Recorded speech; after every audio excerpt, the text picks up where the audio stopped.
Telugu Titans way to grand finale of pro kabaddi season 12. Telugu Titans ఫైనల్కి చేరుకోవాలంటే ఇంకా 4 మ్యాచెస్ అయితే 100% గెలవాలి. అది కూడా లైన్గా గెలిస్తే ఇంకా ఈజీ అవుతుంది. సో ఒక్కసారి మీకు డీటెయిల్గా ఎక్స్ప్లెయిన్ చేస్తా. సో ఇప్పుడు ప్రెజెంట్గా తెలుగు టైటాన్స్ ఉంది 4th పొజిషన్లో. సో మనము మినీ క్వాలిఫైయర్ అనేది ఫస్ట్ మ్యాచ్ మనం ఆడబోతున్నాం ఎవరితోటి, 3rd పొజిషన్లో ఉన్న బెంగళూరు బుల్స్ తోటి. సో ఆ మ్యాచ్ 2 సినారియోస్ అయితే జరిగే ఛాన్స్ ఉంది. గెలుస్తామన్నా గెలుస్తాం, ఓడిపోవడం అన్నా ఓడిపోతాం.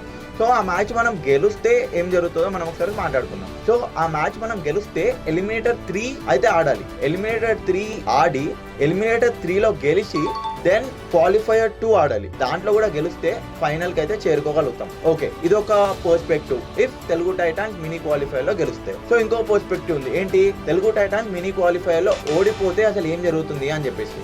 So Telugu Titans mini qualifier లో ఏదైతే సండే రోజు జరుగుతున్న మినీ క్వాలిఫైయర్ లో ఓడిపోయినా కానీ తెలుగు టైటాన్స్ కి ఛాన్స్ అయితే ఉంది. సో ఎలా అంటే తెలుగు టైటాన్స్ బెంగళూరు బుల్స్ తోటి ఓడిపోతే మనము ఎలిమినేటర్ 2 అనేది ఆడతాం. ఎలిమినేటర్ 2లో గెలిచి దాని తర్వాత మళ్ళీ ఎలిమినేటర్ 3 ఆడి దాని తర్వాత మళ్ళీ క్వాలిఫైయర్ 2 ఆడి దాని తర్వాత మనం ఫైనల్ కి అయితే చేరుకోవాలి. సో ఇది కొత్తగా వచ్చిన రూల్స్ ప్రకారం అయితే ఇది తెలుగు టైటాన్స్ ఒక road map to reach finals. So ఈ రూల్స్ కొంచెం అటు ఇటు అయితే ఉన్నాయి. మీరేమనుకుంటున్నారు? ఈ కొత్త రూల్స్ తో సాటిస్ఫై ఉన్నారా లేరా? కమెంట్ చేసి చెప్పండి.